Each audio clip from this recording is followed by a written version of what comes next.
All right, Shalom, Shalom, Israel. This is Brother Azariah from W5, Jersey, Philly, coming back with another video, giving all honor and glory to the Most High Yahweh, which the world calls God, and Yahweh Shai, which the world calls Jesus Christ. Shalom, Shalom. Lord willing, you brothers and sisters are waxing mightier and mightier in your faith, and if it be in the will of the Lord, you're also increasing in your wisdom, knowledge, and understanding in these last days. All right, so with that being said, the topic of this video is a true friend will reveal themselves in a time of adversity. All right, a true friend will reveal themselves in a time of adversity.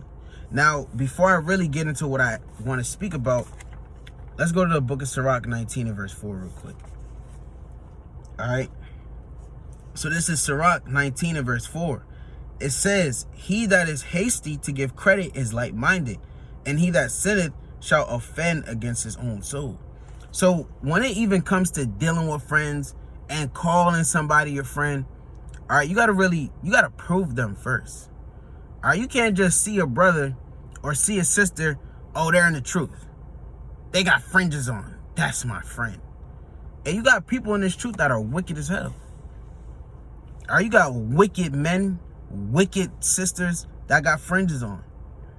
All right, you know, the fringes and things like that, you know, in a shirt with the Lion of Judah on it. All right, and it says Kwam Yasha'Allah.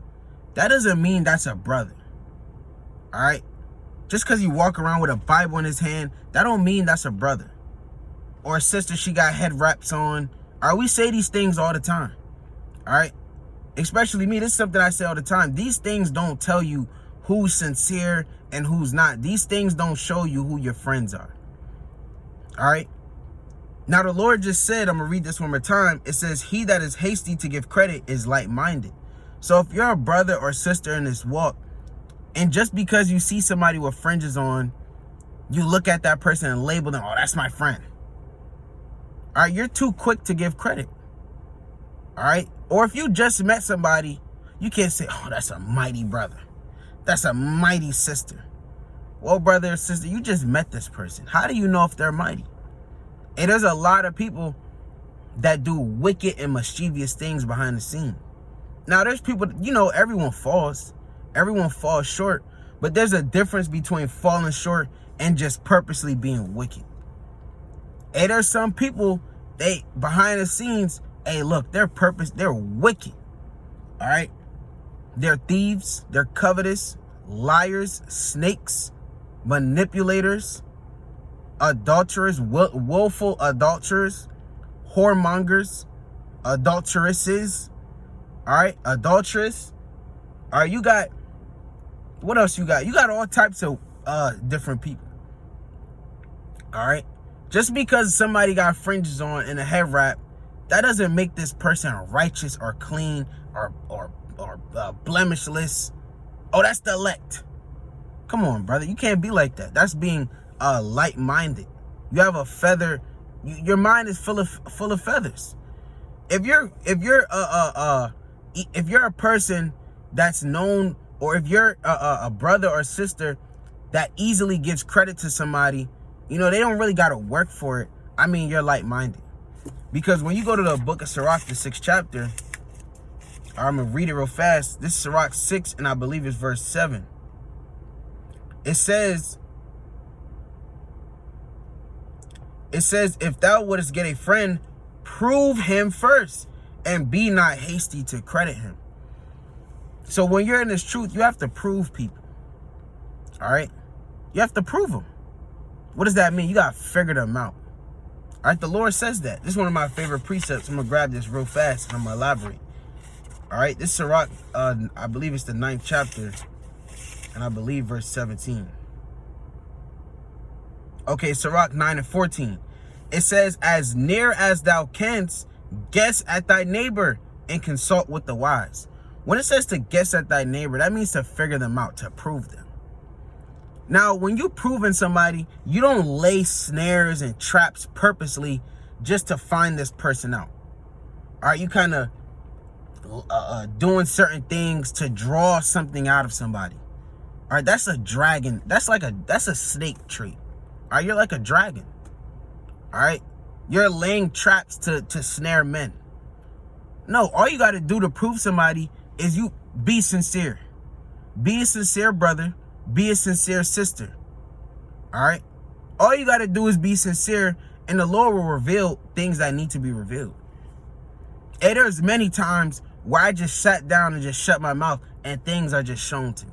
I don't have to try. You don't have to try. All right. See, when you're dealing in righteousness and you're moving in the spirit you should move in, and the Most High is going to reveal all things to you. You don't have to try. You don't have to get a hammer and damn work the hammer and try to get things out of people. If you got ears to hear, all you got to do is just being sincere. All right, improving people, it takes time. All right, more than likely, you're not gonna prove somebody in a month. All right. These people say there's on the average age of people that's in the truth, I would say is 27, 26, whatever the case may be. You got brothers coming in at 16, 18 now. All right. These brothers, they've been in the world for you've been in the world and in a carnal mindset more than you've been in this truth. So you can't meet somebody and then just in a month you think that you know them. They have 16, say he's a 16-year-old person that you're trying to prove, or a 16-year-old sister you're trying to prove. They have 16 years where they was in the world and doing worldly things. Their mind is worldly. How can you prove somebody in a month? They've been alive for obviously more than a month. You can't possibly know everything you need to know about that person within just a span of a month. It's not possible. All right, it's not possible. It takes years to prove people. All right, years. Not months, not weeks. If you meet a brother or sister and you only know them for a week, and then you kind of just trust them. All right, you believe everything they say. All right, the Lord said you're like-minded. You're not supposed to just trust somebody. All right, you kind of telling them all your business. You just telling them everything they need to know about you. Everything, every crevice, every crack, every minute detail about yourself. You just revealing it to them, and you haven't even known them that long. That's not wise. All right, this is the book of Sirach 8 and verse 19. It says, open not thine heart to every man. See that? The Most High said not to open your heart to every man. Why? Lest he requite thee with a shrewd turn. So this is not everybody, but there's some people in the truth. You reveal you'll open your heart to them, and then they'll use that against you. All right, anything you reveal to them, they'll use it against you. Now they're just kind of holding it over your head. It's a weight over your head. You make one mistake, you offend them in any way, they drop that weight on your head. And now you jammed up and confounded. Your spirit all messed up. Because they even say in the world, they say nothing hurts more than the truth. So you just gave this man all the truths, or woman all the truth they need to know about your life. And now they kind of holding it over your head. And once you offend them, hey, look, they just let it go like this and drop the weight on you. And now you're jammed up in your spirit, because now they're dropping the truth on you. They're dropping your own words on you. They're using your words against you. That's why you don't just trust every man and every woman you meet and see in this walk, just because they got fringes on. All right, just because they say Kwam Yashala and they got a shofar, they got a head wrap on, that doesn't mean anything. All right. Again, a true friend over time, and he's gonna reveal himself, as I said, through adversity, in a time of adversity. All right. Let me get this in the book of Sirach, the 12th chapter. All right, this is the book of Sirach 12 and verse 8. It says, a friend cannot be known in prosperity, and an enemy cannot be hidden in adversity. See that? So it says a friend cannot be known in prosperity. Why is that? Because in a time of prosperity, everything's all good. All right? It's easy to pretend when everything's going smooth. See, you notice when you have a friend, and I'm sure you brothers and sisters can attest to this. Are you mad when you were in the world? You might have had, obviously you have your friends in the world, or people you may have known in the past. Now, when you're laughing and joking and you're playing around, everything's good. Everyone's laughing. Everybody got a smile on their face. Hey, there's no complaint in the world. You're stress free. Everything's cool. As soon as an argument breaks out, they start saying things. Oh, I never liked you anyway. You're worthless. You're broke. Your hair stinks. Your breath, that's why your breath stink. See, all these things start to pour out when you're having a little bit of conflict. Now there's adversity in the air, and now people's true spirits and how they really feel about you, it starts to come out. And then again, it says, and it also says, let me get this again. It says, and an enemy cannot be hidden in adversity. So when you're at your lowest of your lowest, your enemies they once pretended to be your friend, your enemies, they're going to start kicking dirt on you, looking at you like you're trash and scum. And they're going to neglect you. And you're going to know, look, that's my enemy. He was never my friend, or she was never my friend from the get-go. See, adversity, it reveals people. All right? It shows you men's true intentions. Let's get another precept. All right, let's get Sirach 6, and I'm going to start at verse 8. All right, this is the book of Sirach 6 and verse 8. It says, for some man is a friend for his own occasion. So you have some people, they're friends for their own occasion. All right? For example, you may have something that's valuable to them. You may have something they see as that's gold. In their eyes, it's gold. All right? And they kind of stick by you because you have that. You see, a lot of times, people don't have rich people, right? Right? A lot of rich people, I say rich men. Or you got rich men, they'll get rich. They'll get money.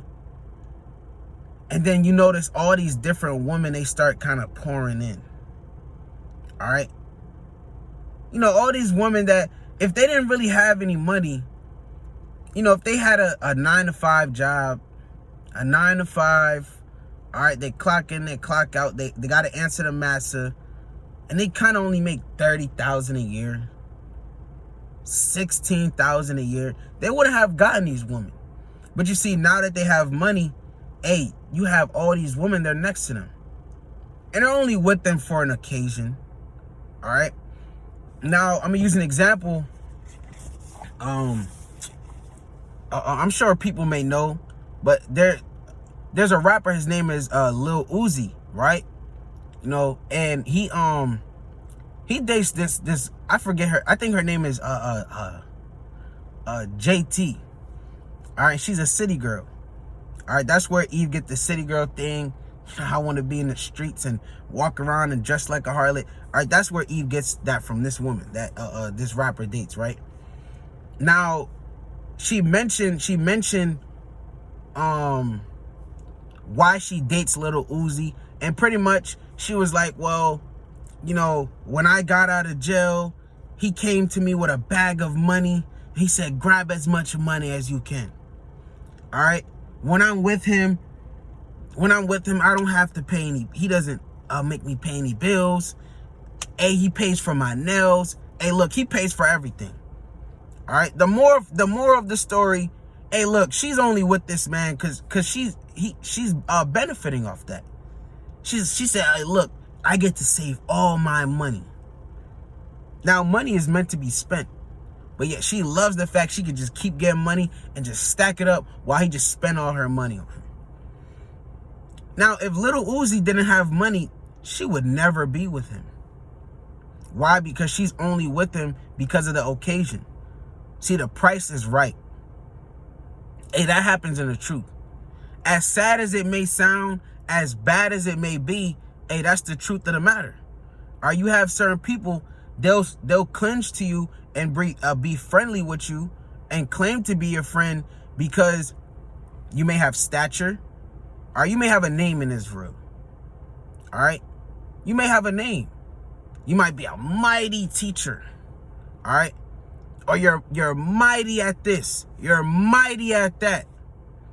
As soon as you're no longer mighty at whatever it is they think you're mighty at, hey, they kind of get out of there. All right, you're on your own. Hey, look, you even see that with the apostles. All right, with the Lord's disciples. You see, when Yahushua was doing the miracles, when Yahushua was breaking bread, when Yahushua was turning water into wine, when Yahushua fed the crowd, I believe of 5,000. Slakia. All right, when he caused the lame to walk, when he caused the blind to see, you see you had a multitude of people following Yahushua. Hey, as soon as it got hot and Yahushua was really getting persecuted and it was time for Yahushua to get crucified, hey, look what happened. They all fled. All of them. There was not one disciple that stuck with Yahushua. Not one. Now, you had Peter. Let me get the account real quick. All right, let's go to Mark 14 and verse 50.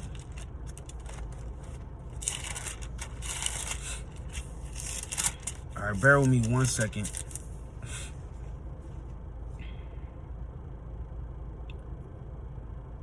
All right, this is the book of Mark 14, and I'll start at verse. Give me 1 second. I want to get the whole account.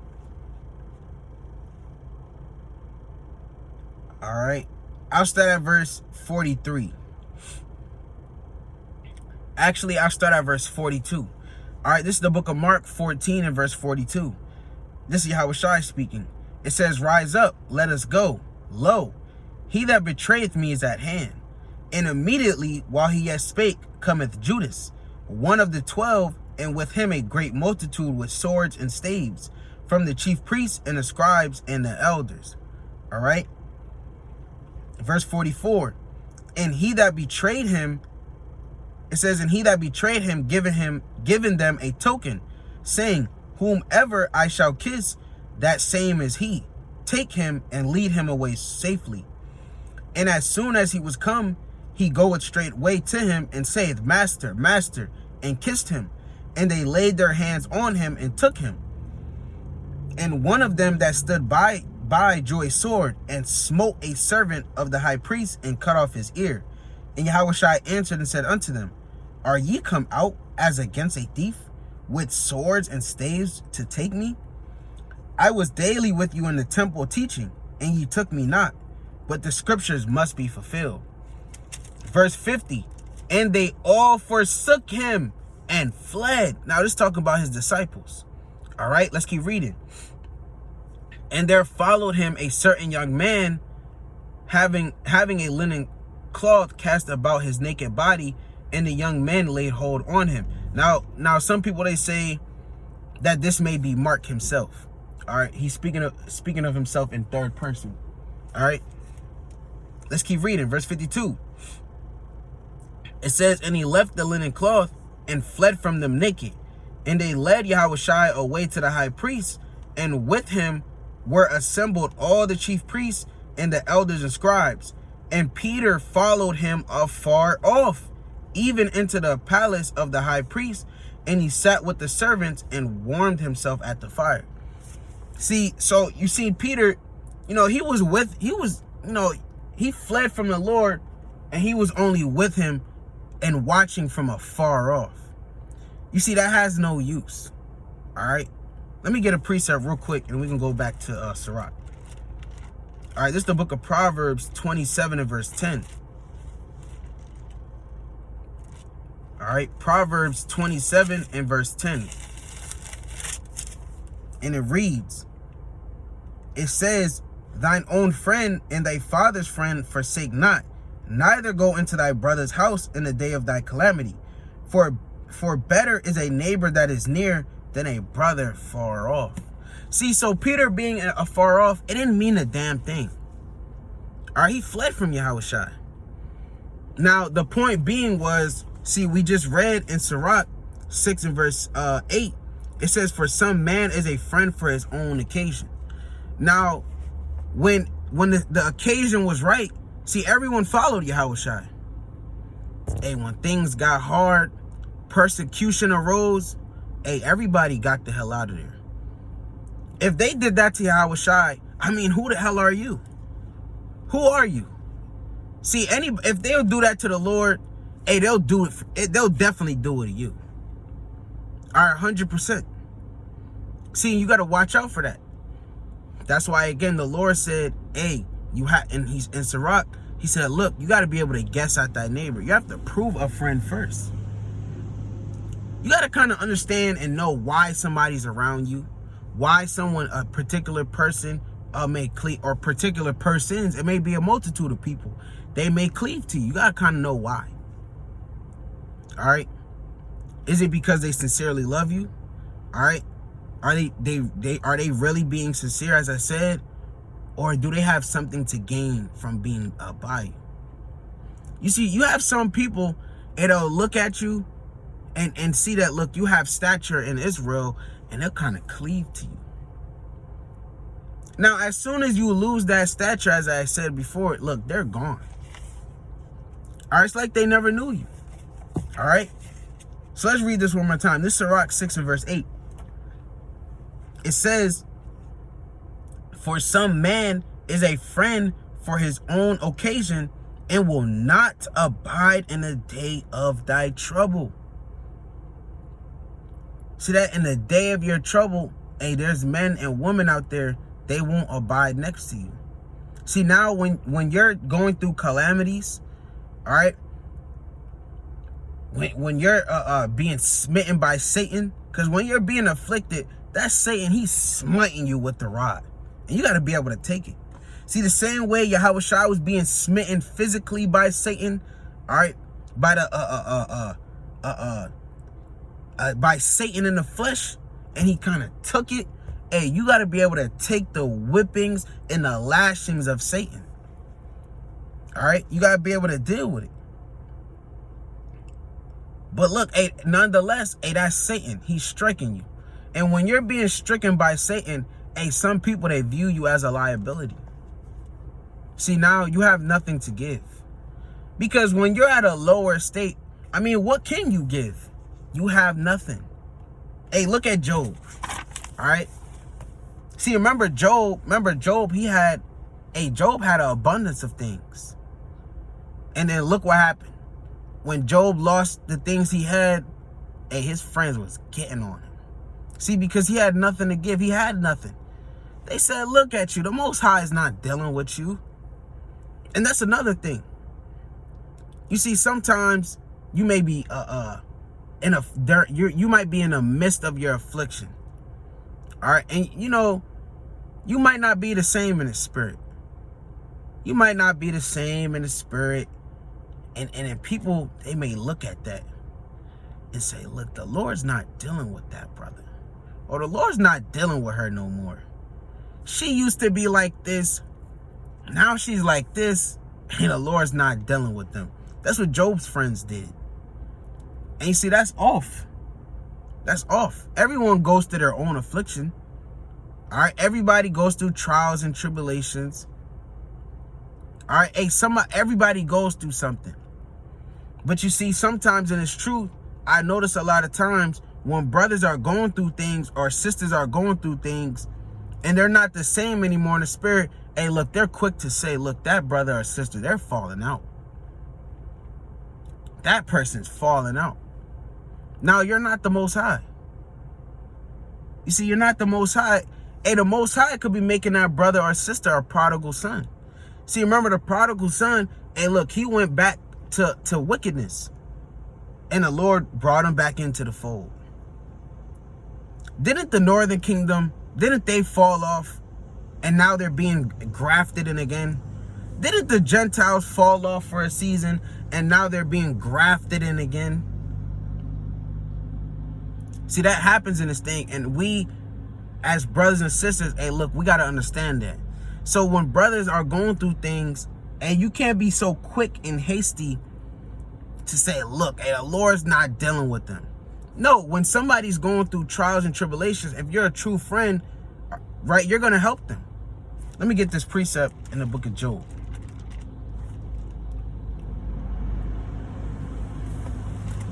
All right, this is the book of Job 6, and I believe it's verse 14. All right, this is Job 6 and 14.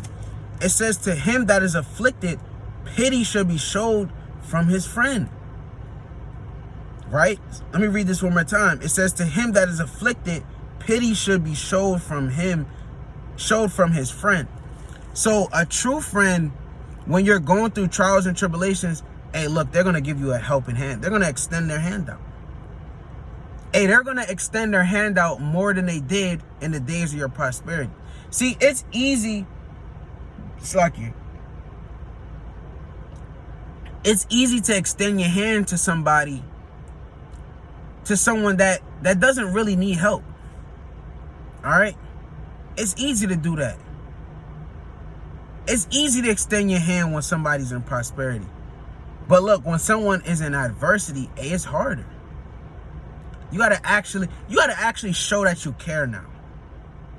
Because again, as we read, hey, look, in prosperity, you can't know a true friend. Or you can't know if someone's truly sincere or they're unsincere when you're in prosperity, because they're all gonna smile in your face, or everything's gonna be cool. But then adversity hits, hey, look, you'll see who's really there to extend their hand. You'll see whose hand, who's really giving you a helping hand. All right, put it like that. As the Lord just said, let's read it again. This is Job 6 and 14. To him that is afflicted, pity should be showed from his friend. See, that's playing upon tables. But look, somebody that's not your friend, look, when you're in adversity, they're not really going to help you out. All right, they're going to let you fall. They're going to watch you fall. They're going to know that you're falling, and they're not going to really do nothing about it. All right? Whatever happens to you, hey, look, it happens. That's why you have to be very careful in this thing who you call your friend. All right? So let's read this one more time in Sirach 6 and verse 8. All right? This is Sirach 6 and 8. For some man is a friend for his own occasion, and will not abide in the day of thy trouble. And there is a friend who being turned to enmity and strife will discover thy reproach. Again, some friend is a companion at the table. So again, when it's convenient to be your friend, look, they'll be your friend. It says, and will not continue in the day of thy affliction. So when you're catching hell, look, they're not that same energy they had before. It's no longer there. All right, you have to be able to understand that and know that and see that with your own eyes. All right. Verse 11, it says, but in thy prosperity, he will be as thyself. So in the days of your prosperity, hey, look, he'll be just like you. He or she, hey, she'll crack jokes with you. You'll have the same communication. It'll seem like a match made in heaven, like they like to say in the world. But as soon as adversity hits, hey, look, they're gone. They won't continue. All right, let me read 11 one more time. It says, but in thy prosperity, he will be as thyself and will be bold over thy servants. And that's madness. All right. Let's get another precept. This is the book of Sirach 37 and verse 5. It says, there is a companion which helpeth his friend for the belly. See, there's some people, hey, look, they'll only help you for the belly. All right. They'll help you because, you see, sometimes people will only help you just because it looks good to help you. All right. And these things, these are things you really got to know and examine in this truth. All right. These are the facts of the matter. All right. You got to work. The Lord said you got to walk circumspectly, not as fools, because the days are evil. The Lord also said, hey, because the days wax evil, paraphrasing, the love of many shall wax cold. We're living in the last days, and the love of many is starting to wax cold. You got a lot of wicked men and wicked sisters in this thing, and you got to be able to know what's going on. You got to see when somebody's just helping you for the belly because it looks good, because they want to be seen of men. Look, I'm the brother that helped that brother out. Yeah, I did that. Yeah, he needed that. Look, I did that. Look, she needed help with this. Look, I did that. It's for the belly. It's vain. It's vanity. When you even read Galatians, the 6th chapter, Paul even speaks about how you had these scribes and Pharisees. Look, they're only telling men to get circumcised so that they can later on boast and say, look, those men are circumcised. They're keeping the law because I told them to do it. I recommended it. There's people like that, and it's true. All right? And the Lord, he's telling you this. You know, a lot of people, they don't like to hear this. Oh, no, that's not true.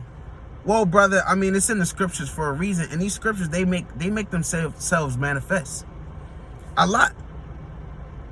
More times than none, with my own personal experiences, these precepts that you read in the scriptures, they manifest themselves. I've seen them happen. I've seen them manifest themselves time in and time out. These precepts, they never fail. You got to lean on these precepts for thy help. All right, this has to be your pillar of rest. Aside from your wife, this is your pillar of rest.